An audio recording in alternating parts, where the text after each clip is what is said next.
Well, hello everyone, and welcome to our second edition of Monday ADA Q&A. Thank you for joining. And as usual, we have people that will continue to be coming in to the session. So I'll be multitasking, letting people in as well as answering your questions and sharing questions that I receive quite often. Why don't we start with one that was posted here recently in the chat? All right. What proof of ID is required for reduced fare on fixed route for ADA? So we're talking about, I believe, we're talking about proof of ID that proves that someone is a person with a disability so that they can qualify for a reduced fare that you might have on fixed route services. So this in large part, my understanding is that it comes down to policy decision, okay? Most, if not every agency will accept, of course, ADA paratransit eligibility proof, right? So I would recommend, if your agencies don't do this, to provide them some type of ID card. This is one of the ways, of course, that we know that we're picking up the right person in service. But specific to fixed route, other proofs of disability have included the parking, right? Being able to park in the disabled, so the parking placard. I know that there are many transit agencies, and maybe these are larger agencies, that actually do have a very formal reduced fare program. And so they're required to complete an application and to provide proof of disability. So sometimes that's proof from a medical professional. Sometimes that could be if you're receiving like government support or disability benefits, those types of proofs of disability. And so when you have a formal program that person can go through, then providing that documentation is very easy. It does become a little more difficult perhaps for a driver, operator of a bus, right, who is wanting proof that this person is disabled. And so depending on your policy, sometimes you make that determination by what you observe. If this is a person who is disabled and we can see that they have a visible disability, often that is how driver operators will make that determination. Again, the paratransit ID card. Does anyone else use different types of identification or proof of disability to allow riders, people with disabilities, to have the discounted fixed route bus fare rate that your agency might be offering? Feel free to unmute yourself or type that into chat. You know, that's one of the things about ADA compliance, and this is really a question about, I think, equity and fairness and encouraging the largest number of people and all populations within our community to use our fixed route services. I don't know that this is an ADA compliance issue per se, but definitely affects people with disabilities, right? And so we have lots of choices here. And so we want to make choices. We want to allow the identification, the proof of disability. We want to allow as many as are reasonable, right? And so government documentation, again, paratransit eligibility proof, those types of things are great ways to go. We have another question here. We have a paratransit rider who is overweight in a chair and drags their feet while our driver is assisting. We do not want the driver to get injured. What do you recommend? So I guess the question is, because remember, we have a definition of a wheelchair, right, in the ADA, and that definition was changed many years ago. It no longer includes a weight restriction per se. And so my question is, how do we know that this person is overweight? One way I would know, and those of you that take my ADA trainings, we have an ADA compliance webinar coming up this Wednesday. There's still time for you to register. One of the things we talk about in that training is the difference between objective and subjective determinations, right? So how do I know that someone is overweight and cannot board my vehicle, say cannot safely board my lift? Well, we give them the opportunity to do that, right? So I am a little confused about the wheelchair is overweight, dragging their feet. So this is always a challenging one because there is no requirement. Many agencies try to create and implement a policy with regards to requiring that wheelchairs have footrests. But I am not aware of any requirement in the ADA that says that a wheelchair must have a footrest. So if we're talking about someone's feet are dragging, sort of like one of my ADA tips recently was about use of the posture belt and people sliding out of the wheelchair, right? So given that maybe that their feet are dragging, maybe it's creating an unsafe situation, but I really need a lot more information with regards to maybe we have a preference that we don't want someone's feet to be dragging, right? But is it necessarily creating an unsafe situation? I know it is unsafe for the rider, but you have to remember the language from the ADA states that services can be denied if they're creating an unsafe situation for others. So does that mean the ADA allows someone to create an unsafe situation for themselves?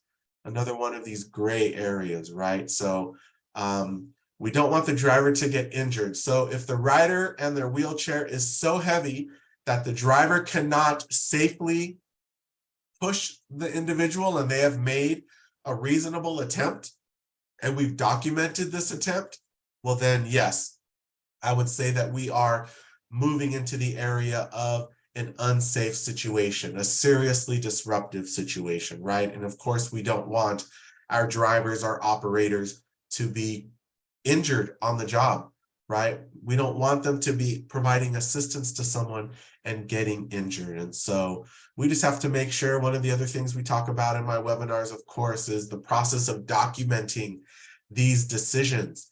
So if you have documented that the driver has made a reasonable attempt, right? And so they are making an objective determination, not subjective, which is opinion, but objective. They made the attempt and they cannot safely assist and board the individual.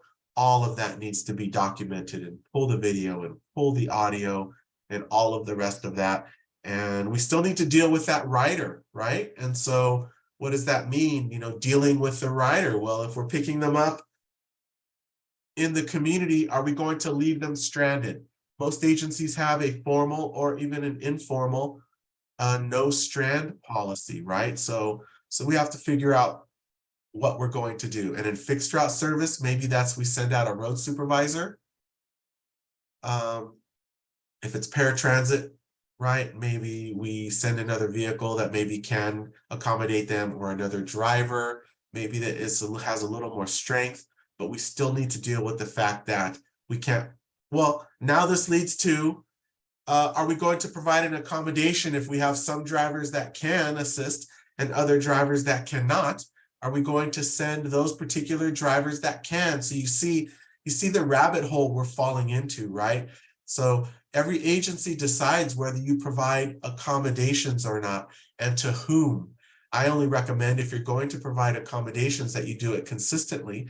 And if you don't feel like you can provide an accommodation, like sending a particular driver for these riders who require unique assistance, if you don't feel like you can do that, well then don't even start doing that, right? And document that and respond to them formally why you cannot provide these accommodations. So hope that answers your question, Mark. We did fall down a bit of a rabbit hole on that one, but hey, welcome to the ADA. These are the things that we often struggle with and need to understand, right? We make one decision and it leads to another issue and another issue and another issue. And how do we wrap it all up so that we feel protected?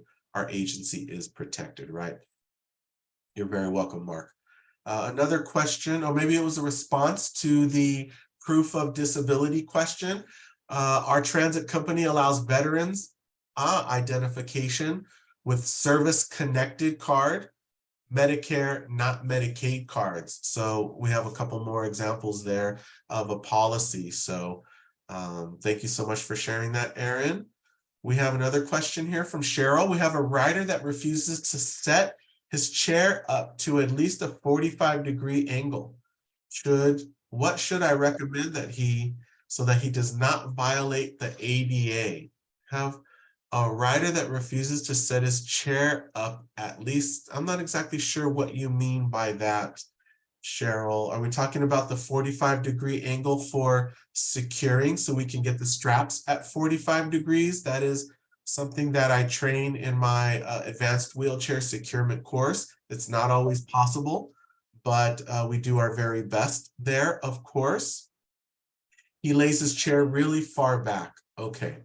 So if you're talking about he lays his chair so far back that either he cannot safely board or he does not fit in the wheelchair securement area, then yes, you can make a request, of course, that he adjust his wheelchair so that he does fit in the wheelchair securement area. But if with his chair laid back, he does fit and can be boarded safely, then I don't know that there's a whole lot we can do with this particular rider. So I hope that answers your question. Add a few more details if I missed something there. Another follow-up question on the wheelchair weight. What if the lift has a certain pound capacity? Absolutely. And so the ADA requires that we have lifts that accommodate at least 600 pounds.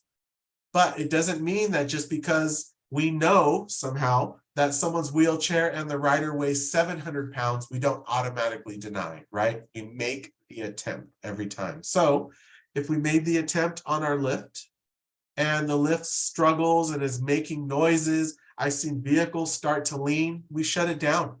We made a reasonable attempt. We stopped the attempt because of an unsafe situation. Hopefully our vehicle has audio and video, right? Our driver calls into dispatch to report what happened, and then we move from there. What does dispatch tell us to do? Do we send out a road supervisor to assist, right? There are lots of different things that we need to figure out after that. But yes, all of our lifts, even ramps, have capacity limits, right? We call it a rating. And so while the ADA does say our lifts must accommodate at least 600 pounds, I know that there are lifts out there that can accommodate 900, 1100, right? And so we need to do our very best, as well as keeping everyone safe, right? We don't want our lift to fail and for someone to fall and get terribly injured or worse because we're trying to, we can't transport everyone. That's just the truth, right? We do our very best, but we can't always transport everyone. And so that's why our backup or emergency policies are so important. What are we going to do if our lift cannot accommodate a person in a wheelchair who is very heavy, right? We need to have a policy or at least a very good practice of what we're going to do. And if we're talking about paratransit, right? Our policy might be different if the person is at home and they can go inside and be safe because we cannot board them.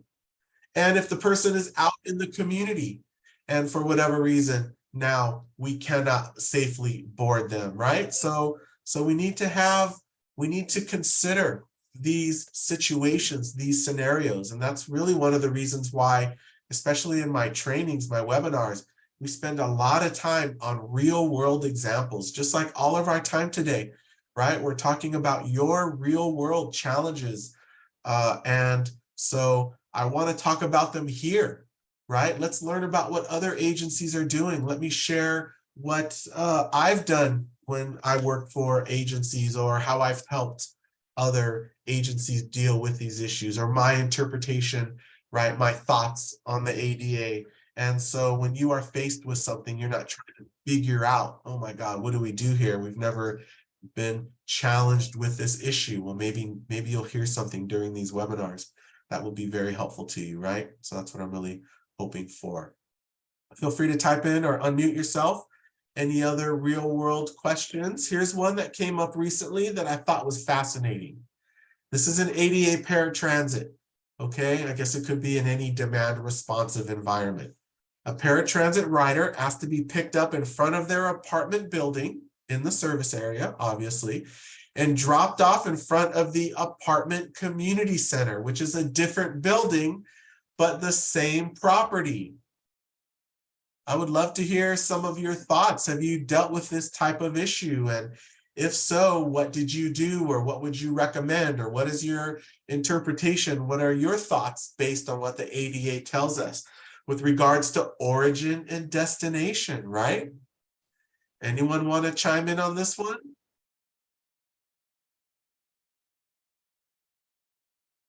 Well, I'll start with my 2 cents, yeah?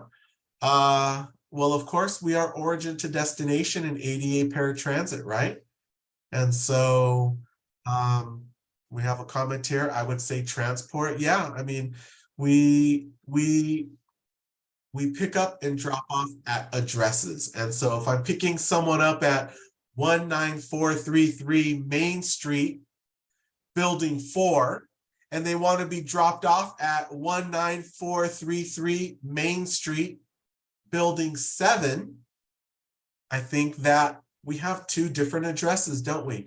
Both of these addresses are in our service area. So I have to agree with you, Kevin, and Amy, that we transport. A ride is a ride. Yes, I'm glad you said that. So I think that it could be very challenging for agencies, especially smaller agencies, really any size agency that is struggling with capacity issues, to want to make sure that the trips that they are able to provide are of the best use, right?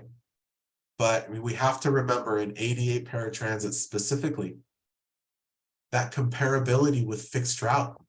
We don't ask people where they're going, meaning, are you going to the doctor versus are you going to the store? It doesn't matter in paratransit. We don't ask those questions in fixed route bus service. And so we don't get into those details in paratransit either, right? We consider those things to be capacity constraints. If we were trying to limit the use of our services to only people who we believe need them, and I've worked with a lot of agencies that define need paratransit as the doctor or the grocery store, and not the movies, and not a baseball game, or not the bar, or whatever, right? We don't make those judgments in ADA paratransit. Where can we make those judgments? We can make those judgments in non-ADA paratransit demand responsive services, if that is how we design our service. So Dollar Ride, for example, is a non-ADA required demand responsive service. And so in your Dollar Ride program, you can decide that a person's age could be a restriction. We only provide Dollar Ride services to people that are 60 and older, right? Or only people who are disabled, right? And only in these hours, and we charge this amount. You get to decide all of that in your non-ADA paratransit demand responsive services, but not in ADA paratransit, okay? We have a comment here from Amy. We could also look at a person's conditions of eligibility if we enforce conditions. Yes, absolutely right, right? What if we have some conditional eligibility, right? And maybe that conditional eligibility is specific to the bus stop. Well, in this particular case, they are not using, or they would not be using the bus stop to get to another building on their property. So that could be something that is considered. Or what if their conditional eligibility is weather related? So you could see in paratransit, we do have all of these other little elements that need to be considered, but specific to the issue of pickup and drop off location, right? I just wanted to bring this example to you to help you remember we are origin to destination.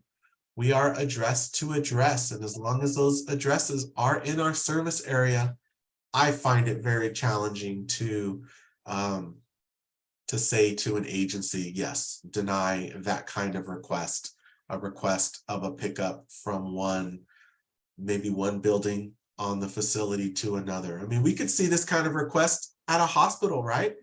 Picking up at one building on the hospital campus and dropping off at another. We could see this on a college campus, right? So this is really important. for us to understand, and the issues of equity and fairness and compliance in ADA paratransit. That's a good one as well. So appreciate all of your feedback on that one. I hope you like that one. I'd never received a question like that before, so I thought that was a really good one.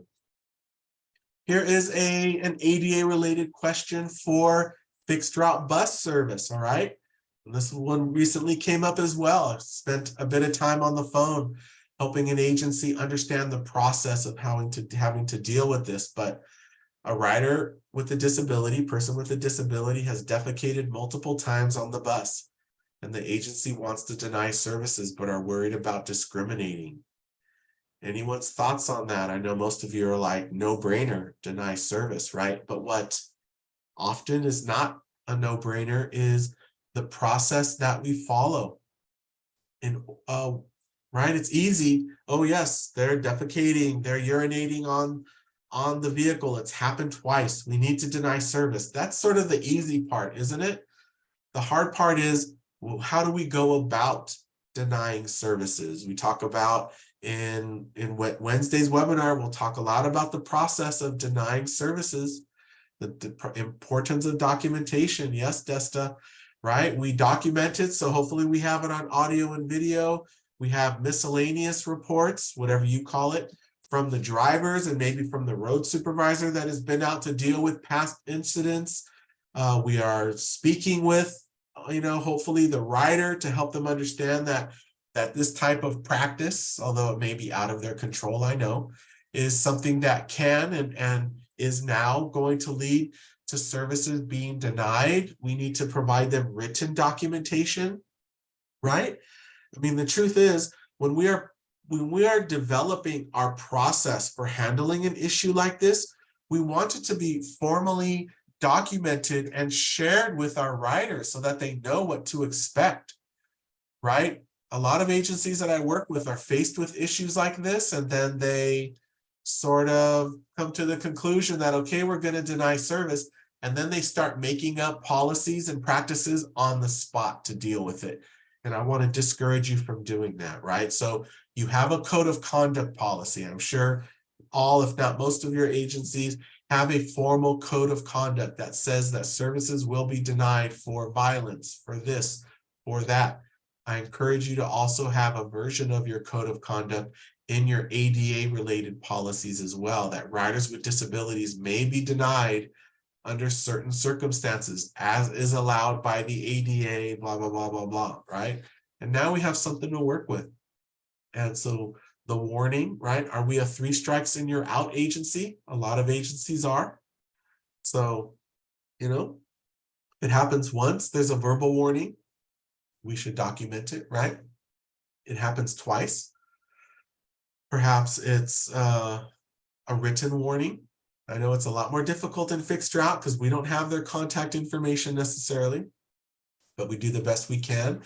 And then the third time it happens, right? Obviously, I think we want to provide another written warning and notification that services will be denied. And so we need to have a reasonable process for handling that as well. So any other questions?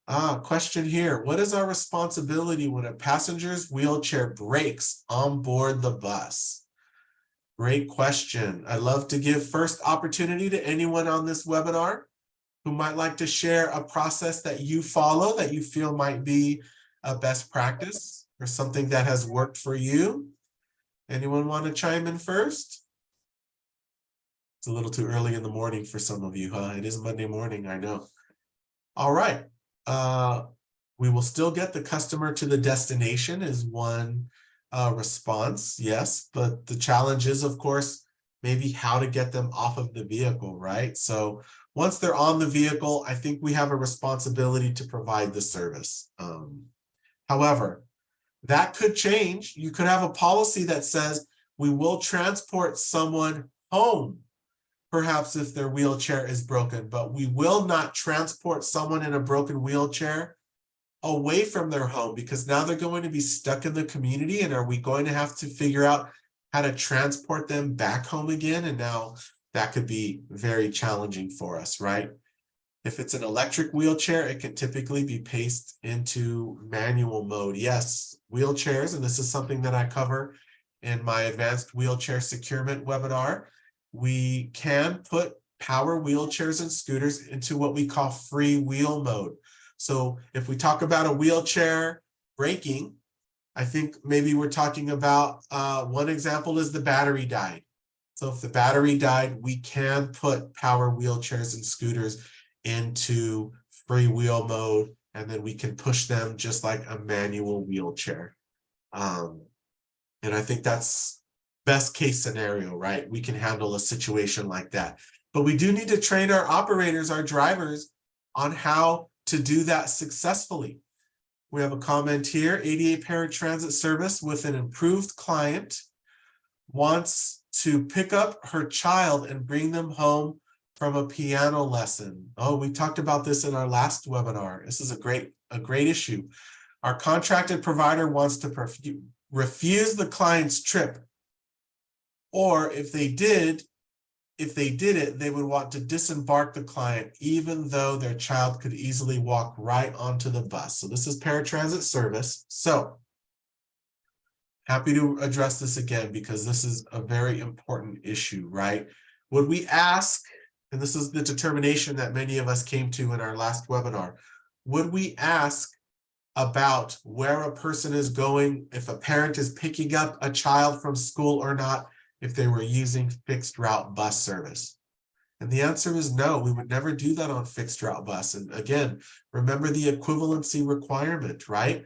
The only requirement that we have in ADA paratransit is that we are transporting an eligible rider within our service area during our stated hours of operation, right? And so whether the person is being transported to a school, the eligible rider, to pick up their child and then to be transported with that child back home again, I really don't see the issue here, right? This is because the eligible rider is on board.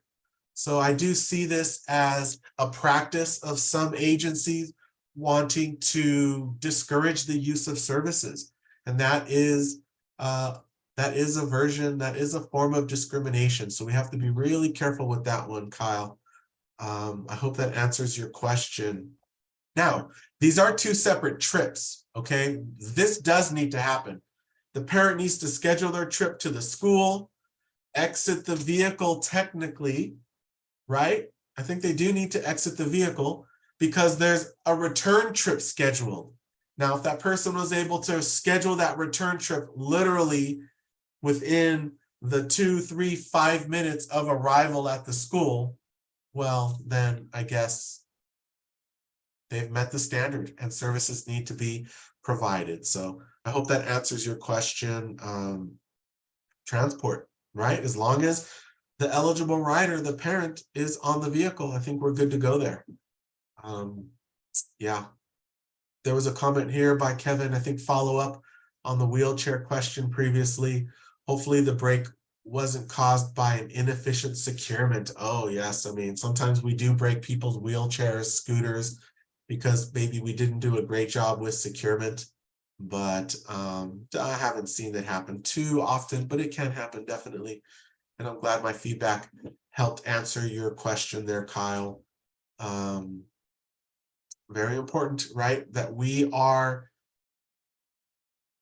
doing our very best to provide the services that riders with disabilities require, but not at the expense of safety, not at the expense of violating our policies, right? That's why we have our policies. That's why we spend a lot of time on them. I'm actually developing a new training I'm going to be releasing in the next maybe month or so. We are literally going to, over many weeks via webinar, maybe 2 hours per session, 6 or 8 weeks, we are going to review every single ADA operating requirement and talk about policy options. So I'll walk you through every ADA policy and what the options are to help you perhaps update your policy manual or even create one. right? There are choices that we can make in many instances within the ADA and within our operation. And so we'll walk through those hand in hand and just talk through each of those to help you have a great expert level understanding of what the ADA is asking us to do and what the options are. And not only what the options are, but what the outcomes are of each option, right? Here's a very quick example before we leave, okay? In fixed route bus service in our large traditional buses, okay? Wheelchair securement, whether it's mandatory or not, is an agency choice. It is a policy choice. And so that's one of the policy options we'll review. And I'll share with you, if you choose a wheelchair securement mandatory policy, here are some of the situations and issues you may face. And if you are a wheelchair securement optional policy, here are some of the other challenges and issues like safety, right? You could face. And so we'll talk about those and many, many others, right? So thank you so much for your time and attention today. Great questions. I think we touched on some very important issues. Next Monday's ADA Q&A will actually be, I'll answer a few questions, but I'll actually be sharing another training that I'm developing. It's really a sort of a new ADA compliance philosophy. I've been able to break ADA compliance for agencies into 5 unique efforts. And I call that ADA Compliance 360. So next week, we'll spend some time on answering a few questions, but I will also share for you some new opportunities to become an ADA expert yourself, because I love the time we spend together. I love answering these questions for you, but what I'm not able to do in this time together is to help you become maybe a better ADA compliance professional in your job, right? But ADA Compliance 360 will be a training that will walk you through all of the elements that are needed for you to be the ADA compliance expert in your work, within your agency. Where are ADA compliance elements identified, and where do we need to make sure that we spend our time and attention on them, right? So I hope you look forward to that and join me next week as well. Thank you all. I appreciate those of you that commented. Love these ADA Mondays. Thank you so much, Mitchell, and say hello to all my friends there in Nebraska. Thank you all so much once again for being here. I'm Jess Segovia, your ADA compliance expert, ADA guru, and please do consider taking some of my trainings. I do have one tomorrow. That is Paratransit Eligibility Determination. You can still register. I have one Wednesday. That is ADA compliance requirements. We review all of the ADA operating requirements. And then I rescheduled. This is going to be a free webinar, Strategies for Advancing Your Public Transit Career. I think you'll really enjoy that as well, because we're all always looking to improve and enhance and to maybe rise in the ranks within our agency. Well, how do we do that? Well, I'll share my almost 25 years of work in transit agencies to help you maybe learn a bit about the ways that you can become more successful within your organization, okay? Thank you all so much. Great to work with you all once again, and I will see you soon. Bye-bye.